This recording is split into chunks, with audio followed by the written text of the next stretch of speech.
hurry up, hurry up, hurry up.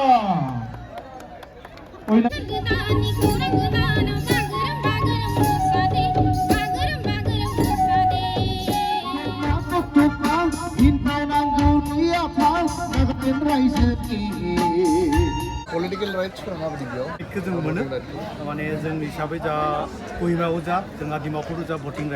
Hello everyone, Khalambai, welcome back to my channel. To lwgwfr jeng foideng Dimapuraw, in faida dongo bokazano. Nay bitang dongo maday. Bitang muna actually Kokrajarni in faida bokazano settle jabai. Alena tamane jwbwd in faida biting dongo. Angni childhood friend ekdom jeng class 5 avno jo friendman in fact bosese ro agni school of friendman beni uno contact gya by 20 bosor uno dini arbo lwgwmwnbai beko lwgwmwnno nani ang fui khadoman aro biaw in fact da jeng jono thangasin dong Dimapuraw dini Bwisagu program moनसे दङ to नोंथांमोननो आं जेसे हागौ देखायनो नाजागोन to अन्नानै नायलांबाय थादो ब्लगखौ बिथिं आदा बिथांमोननि न'आनो बेयाव ज'नो थायो बिसोरो थ' बिराद मोजां मोनबाय लोगो मोननानै बिथिं दङ नै आदैया ओरैनो बिथाङा क'क्राझारनि अरिजिनेल मा गामिमोन आदैना थुरिबारिनि खिन्थु दा बकाजानावनो सेटेल जाबाय आरो सार्भिस मावोमोन नालाय बिथाङाबो पुलिसावमोन दा बेयावनो सेटेल जाबाय थ' लोगो मोननानै बिराद मोजां मोनबाय ओमफ्राय दा जों थांसै डिमापुराव तो नालांबाय थादो लोगोफोर नै बिथाङा आरो आंनि लोगोनि बिजावजालि बाजैया जाबाय नलबारिनि ओमफ्राय ज'नो इसोर बेयो मोनसे कम्पाउन्डआवनो थायो बिराद आराम एकदम मोजांथार लोगोफोर जों बकाजाननिफ्राय स्टार्ट होबाय ओमफ्राय दा सफैबाय लाहरिजान होननाय मोनसे जायगा बेनो जाबाय लास्ट बर्डार आरोना नागालेण्ड आरो आसामनि ओमफ्राय नैबे मोनसे गेट मोनसिगोन जों नागालेण्ड हाबनाय माने डिमापुर थांनोबा बे लामाजोंनो थांनांगौ ओमफ्राय बे लामाजोंनो मरेसिम थांनो हागोन आरो पुरा मणिपुर जानानै थ' थांसै नै वेलकाम टु डिमापुर नागालेण्ड लिरनाय दङ नै डिमापुराव जा ट्राफिक जाम जायो जों बुहुत गोबाव बेयाव नेनांदों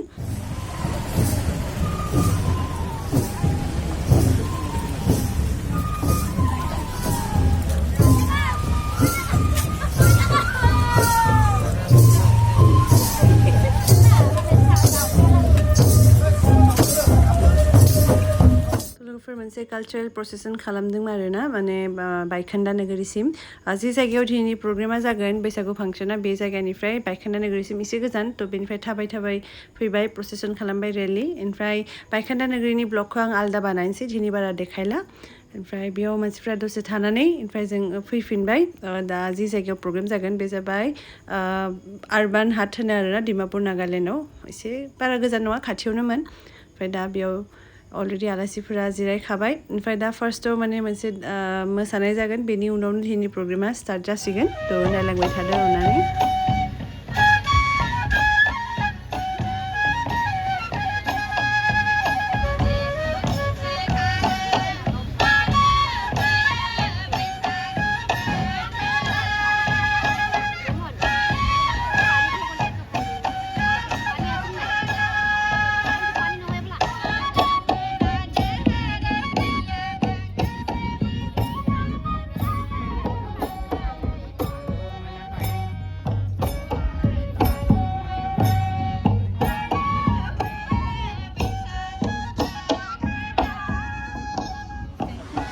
मा जायगानिमोन नाहरबारि एसे गोजान जायो ओमफ्राय 1 किल'मिटार दे नै लोगोफोर नै बिनानावमोन लोगो मोनदों डिमापुरनिनो ना बर' रोंगौ ना पुरा बर' रोंगौ मोजां मोनबाय दा जों फट' लानोसै सासे नायनो हादो बेयावबो ओमफ्राय लोगोफोर गोथैसिफोरनो माने बिबार बावनाय प्रग्रामा फुङावनो जाबायमोन ओमफ्राय फिरफिला थिखांनायबो जादोंमोन ओमफ्राय जों मोनहैस्लाबासै आरोना सफैस्लाबासै ओमफ्राय थेवबो नोंथांमोन देखायबाय ओमफ्राय दा थारमाने बेयाव दोरों बोलायनाय खेलाखौ फार्स्टआव माने जागायगोन थ' नायलांबाय थादो नानि मोना गेलेगोन दे मा जायगानि सिसुपानिनि दे एकदम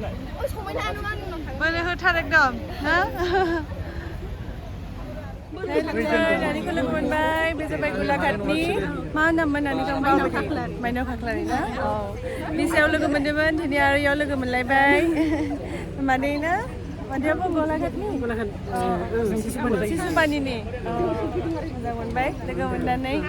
Amo bara goजोननाय मोनबाय बोसोरफ्रोमबो खुङोमोन दिनै COVID-19 महामारी माबायाव माने स्टप थाबाय 2 बोसोर प्राय 3 बोसोरानो जाबाय जेनेबा स्टप थानाया दा दिनै नैबे हरखाब खुंनाय जादों आरो माने सप्तासेबो जाबावाखै खुंनो लानाय जाबाय मोजां जादों आसा थाबाय आरोबाव जि हायो माने ओरैनो खाथि खाला खुंनानै फैनाय जादों ख्रिस्टियान हान्जाफ्राबो खुब माने बारा बुरजा नङा आरो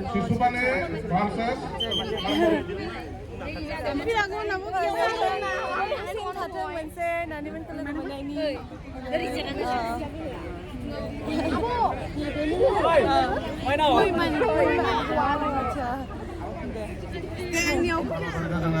जागायनो आखाइ लादों बे खेवगोरि महरै जोङो जाय बिथांखौ जों हांख्रायदोंमोन जोंनि गेजेराव सफैखाना दंखायो नागालेण्डनि कासारि ट्राइबेल काउन्सिल नागालेण्डनि प्रेसिडेन्ट अनारेबल बिल मेस बिथाङा जोंनि गेजेराव दंफायो बिथां गेदेमाखौ जोङो हांख्रायनानै लाबोदों जोंनि जा गोरोंबोनाय बादायलायनायखौ बेखेवनो थाखाय একটা আরোনাই লগতে আমি ওয়েলকাম কৰিবলৈ আমি ৰিকুৱেষ্ট কৰিছে আৰু सबसे पहला आज ये our brothers from Assam Interstate Rongzali Bwisagu Festival 2023 itu yate mana karone moi bisi hiantoke dhonnobad di ase eneka hole mane amar bhitorte ekta exchange kora nisna amaloke bi apnalokor laga culture tradition games khan ki ase amhan bi jani jabo etu karne ishor namte aji yate jiman manu good khaise aji etu Rongzali Bwisagu Festival 2023 laga game to moi declare could be as a open. Thank you. Thank you. आसामनि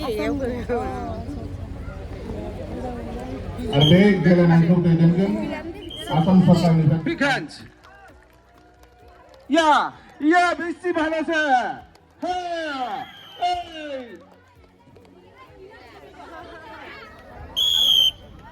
Hurry up! Hurry up! Hurry up! Hurry up! Oina जाइছে कोहिमातो तो हारि जाइছে এটা তো team কটাইখান তানি लोगोफोर बे नानी ना बेनाबो YouTube channel दङ तो मा नाम चैनल ना Life of Tizi Kaklari आंनि आयंनि YouTube channel তেতিয়া तो नोंथांमोना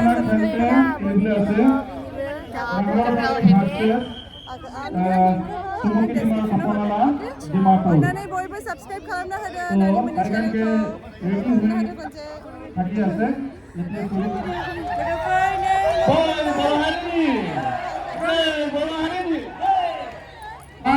आब'फोर लोगो मोनबाय आबा मा जागानि जों डिमापुरावबो थायो ओमफ्राय ना कार्बि आंलंआव हाबायनानै थाहैबाय होमबाबो बेयावबो न' दं अरिजिन डिमापुरनि ना गोदो डिमापुराव थायो ओमफ्राय दा कार्बि आंलंआव हाबायनानै थाहैबाय ओमफ्राय नोंखौ मोजां मोनबाय आंबो लोगो मोनबाय आंबो मोजां मोनबाय नोंखौ लोगो मोननानै खुसि मोनबाय फिल्माव नुबाय थायोमोन थाबनो ओंखारलायबाय आब' मानो बिदि होनदों बिदि अननाय मोननायखायसो मोजां मोनो मोजां नुदों मा क्लासाव नानिया वानाव दे मोजाङै फराय दै Thanks aru yade durbara osorbara kiman jod aji itu program de ahigene ase sob ke bi bishik thanks janai de ase aji Rongzali Bwisagu Festival 2023 celebration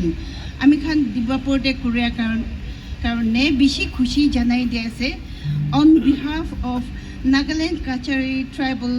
Women Organization sab ke bi khalambai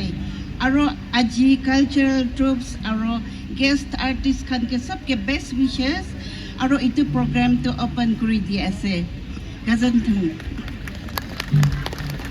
Tribal Women Council laga President Tina বসুমতারি ম্যাডামকে আমি বেশি thanks জানাইছে তাই বেশি সুন্দর পুরা তাইখান speech পুরা আজি লাগা প্রোগ্রাম ইনগ্রেট করে দিছে আর একটা কথা আসাম পুরা আহা মানুষখান জানি বেশি খুশি পাব তাই লাগা হাজবেন্ডও ধনঞ্জয় বসুমতারি থাকিছে তাই নাগাল্যান্ড গভর্নমেন্ট লাগা চিফ এক্সিকিউটিভ ইঞ্জিনিয়ার ইরিগেশন তাই রিটায়ার হয়েছে আজিকালি তাই বি আহিছে নাকি আপোনাৰ লগতে আহা নাই কেলে আনা নাই আনিব লাগে তো আমি খান তো বেশি মাইকি মোটামুটি সবখান বি আহিছে আপুনি বি আহিব লাগিছিলে হলে বি আমি লাগা সেক্রেটারি খান কোৱা নিচিনা তাই পইলা আমি ইয়াতে কোন 2016 পৰা বৈশাগু ইয়াতে স্লেভাৰেট কৰা টাইম পৰা তাই খান বেছি আমিকে মদত কৰিছে আৰু অটো দিন তেবে আমি ইয়াতে কেনেকা কিমান ডেভেলপ হৈছে কিমান প্ৰগ্ৰেছ হৈছে সেইটো চাবলৈ অহা টাইম দিবে তাই একদম গাহৰি খাব না আপুনি এইটো মাছ খাব না মুৰ্গী খাব তাই বেছি খিলাইছে আমিকে আৰু তাই সেইটো নিমিত্তে তাইকে বেছি বেছি থেংকস থাকিছে सुजुमा दैमारि गवालपारानि बिथाङा रिनाउन सिंगार गोबां मेथाइ बिथाङा मोनसे सुजुनानै बा देंखो बोनानै बिथाङा मुंदांखा जादों आरो बेनि उनाव सिनायथि होनो जों आखायाव लादों सासे बयजोंबो अनसायजाग्रा सिनायजानाय सासे महर गोसा एक्टर फिल्म प्रडिउसार मानगोनां ओम प्रकाश खेरकातारि बिथाङाबो जोंनि गेजेराव दंखायो बिथांखौबो खेबसेबाव गसंनानै गावनि सिनायथिखौ लानो खावलायदों आरो जोंनिफ्राय गांसे आर'नाइजों बिथांखौ बरायनो थाखाय खावलायदों बिथाङानो जादों ओम प्रकाश खेरकातारि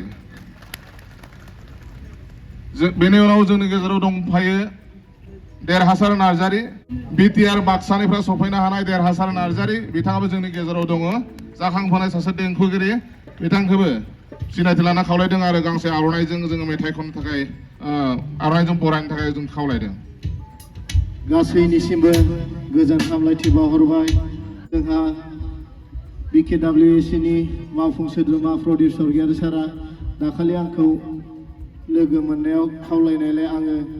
दिनै नुजाथिफैनो खाबु मोनदों लोगोसे आङो गासैनोबो आंनि खुलुमनायखौ बावहरबाय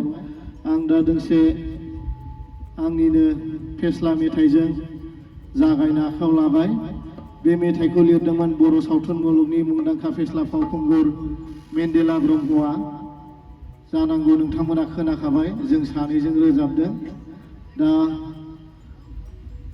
जुदि मेथाइ रोजाबनायाव गोरोन्थि जायोबा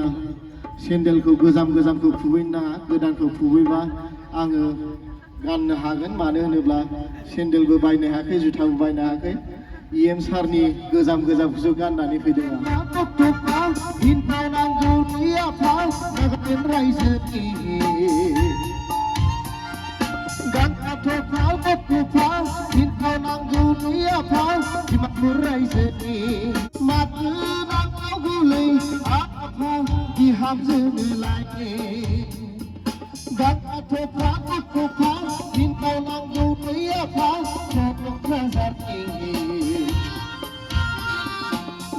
मेथाइजोंनो बरायनाय आरो मिनि होनाय बावहरबाय गोजोन्थों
जाहैबाय राजेश बनवारी आरो बिथाङा जाहैबाय कहिमानि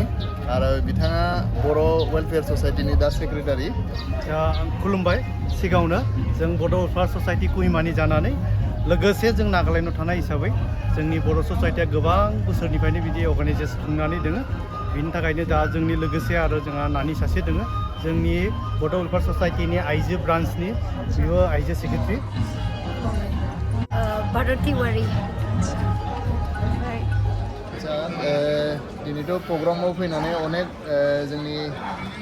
बर' मानसि लोगो मोनबाय एक्सुवेलि दा नागालेण्डआव जोंनि बर' पपुलेसना बेसेसो दं दा जों साननाय हिसाबै जोंनि दा 2000सो जानो हागौ जोंनि फेमिलि स्टाइल थानाय मानसि माने जों गासैथ' नागालेण्डनिथ' नङा जोङो आसामनिफ्राय माइग्रेट जाना फैनाय जों इयाव लोगोसे सोरबा सार्भिसआव जबाव दङ लोगोसे आरो सोरबा बिदिनो हाजिरा मावनाय कन्ट्रेक्ट मावनाय बे हिसाबै सोरबा गुबुननि लोगोसे जोङो फालांगि खामानि मावनाय बिदि जानानै जों दा जयैनो दोङो गोबां बोसोरनिफ्रायनो बिदिनो जोंहा अर्गानाइजेसन थ्रु जों अर्गानाइजेसनफोरा बिसोरखौ बेङो बिदि लानानै जोंनो दा बैसागु बोथोरनि समाव जोङो दा नै रंजालि बैसागुबो बाथि खेबबा जाबाय बे बोसोरजों मिलायनानै बेखौ खुंनो लाहार फाहार खालामनाय दा नोंथांमोना नुजाफैनायखाय जों बिराद गोजोननाय मोन्दों मानो होनबा जोङो आसामनि जोंहा बिटिआरनि साइडनिफ्राय जेसेबांखिनि जोंहा जोंनि इएमफोर फैदों बिसोरखौबो जों थोजासे गोजोननाय बावनाय जायो आरो एकदम गोसो गोरबोनिफ्राय जोङो वेलकाम खालामो आচ্ছা ओरैनो पलिटिकेल राइट्सफोरा माबायदि बेयाव दा जेनेबा बेयावथ' बुंनो थाङोबा दा बर'फोराबो लकेल जाहैबाय दा जेनेबा भटिं सिस्टेम हक बा माबा बेफोरखौ दा जेनेबा भटिं राइटखौ जों मोनो माने जों हिसाबै जा कहिमायाव जा जोंहा डिमापुराव जा भटिं राइटआ थायो नाथाय जोंहा बेयाव पलिटिकेल राइट हिसाबै जों दारायनो हाया मानो होनबा जों इन्डिजिनियास हिसाबै जोंखौ बिसोरो गुबुन साइडनि मानसि सानो हिसाबै जोंनि थाखाय फेसिलिटि गैया बेयाव मानो होनबा गोदोनिफ्रायनो बिसोर जोंनि बर' राजखान्थि साइडनिफ्राय मानसि रावबो गैयिनि थाखाय जों बेनिफ्राय नेग्लेक्ट जाना थाबाय नाथाय दा जों संगठना बर' हारिया माने माबायदि जौगाना थागोन बेखौ नाजानानै जों दा बे बर' वेलफेयार ससाइटिखौ खुंनानै दा लोगोसे जों दा नै दा बैसागु फोरबो खुंनाय बायसा बिदिनो जोङो सासेखौ मदद होलायो नाथाय जोंहा स्थायिनि थाखाय जेबो राजखान्थियाव जोंहा चान्स गैया मानो होनबा जों नागालेण्डआव जोङो इन्डिजिनियास हिसाबैसो जायो माने सेटेल टाइप बिसोरनि थाखाय जोङो गनायना लायासै आচ্ছা जबनि बेलायाव माबादि बेयाव जबफोरखौ मोनो ना मोना बेयाव जोंनि बर' मानसिफोरा जों मिथिनाय हिसाबै गोदो मोनो होनना सानोमोन नाथाय दा माने बिसोरखौबो बोखारबाय होननाय खोनादों नाथाय जों अफिसियेलखौ इमान मिथिया बिनि थाखाय जों बेखौ बुंफेरनो हाया ओरैनो सेन्ट्रेल लेभेलनिथ' अफिसार्सफोरथ' दं बेयाव हायरेंकआव जोंनि बर' मानसि साफा सानै सोरबा फैयो लोगोसे जोंनि अर्गानाइजेसन स्टाफजों लोगोसे ट्राम्पफोर जायो बेयाव दा जोंनि गोरों गोरा फैनाय सोरबाबो जों जेरै सेन्ट्रेलनि जबबाथ' बेंकनि साइडआव सोरबा माने सेन्ट्रेल जोङो एजि साइडखै बिदि फैयो नाथाय जोंहा स्थायी नागालेण्ड गभर्नमेन्टआव थानाय मानसिथ' गोदो दंमोन नाथाय दा गैया सासे चेनेलावबो नायनो हादों खनसे नानि मोनसेनो आबो फैदों डिमापुराव थायोना अ बेनि ओरैनो बेयावनो थायो डिमापुरनि गिरिनि बेयावनो थानाय आच्छा क'क्राझारनि सारा बेयाव माने कहिमायाव माने जब नोंथांना कलेजाव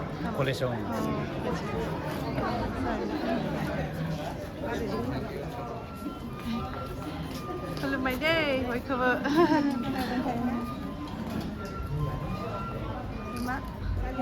अमा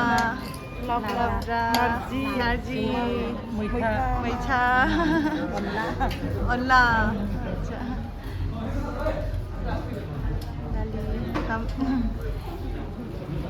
मा जाखो नागालेण्डआव फैनानै दाउ मोनजाबाय अमा मोनजाबाय नारजि मैथा मोजां माने एकदम सिस्टेमेटिकलि जादों प्रग्रामा माने बिथांमोनानो माने बहुत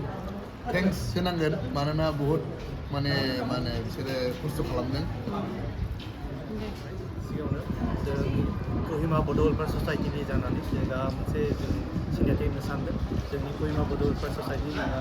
प्रेसिडेन्ट बिथांनि नामा प्रटेस्ट बसुमतारी आङो प्रेसिडेन्ट जानानै जोङो वेलफेयारनि सोमोन्दै आं फंनैसो खोथाखौ बुंनो नागिरदों आङो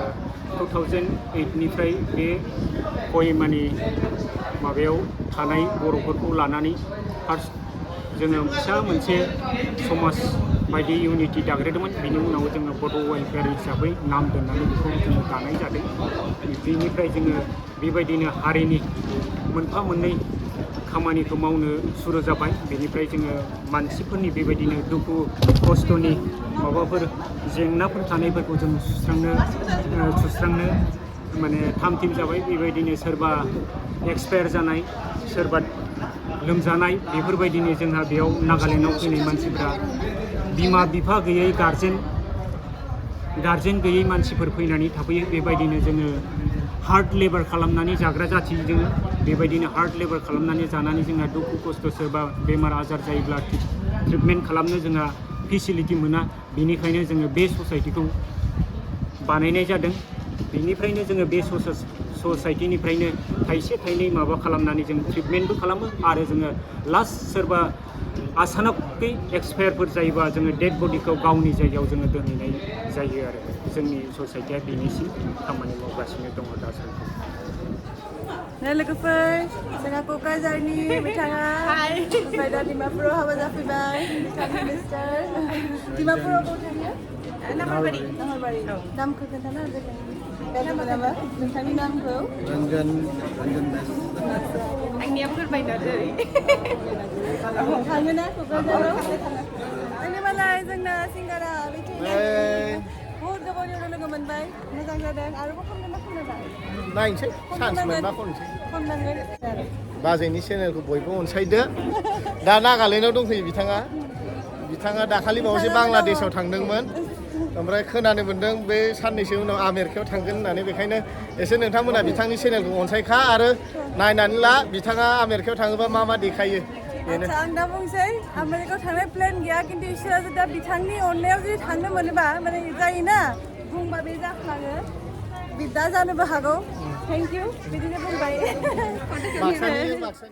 ओमफ्राय लोगोफोर दिनै इमान गोजोननाय मोन्दों गोसोखौ मानोना गोबां साबस्क्राइबारफोरखौ लोगो मोनबाय ओमफ्राय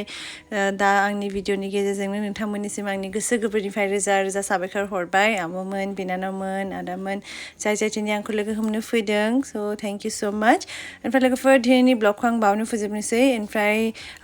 आरो दिनैनि प्रग्रामाथ' एसे गोलाव जागोन स' बेखौ आं पार्ट 2 बानायनोसै थ' अननानै नोंथांमोना आंनि नेक्स्ट पार्टखौबो नायगोन होननानै आं आसा खालामबाय थ' बिदिब्ला लोगो मोनफिनसै नोंथांमोनखौ next vlog. Till then, take care. Bye bye.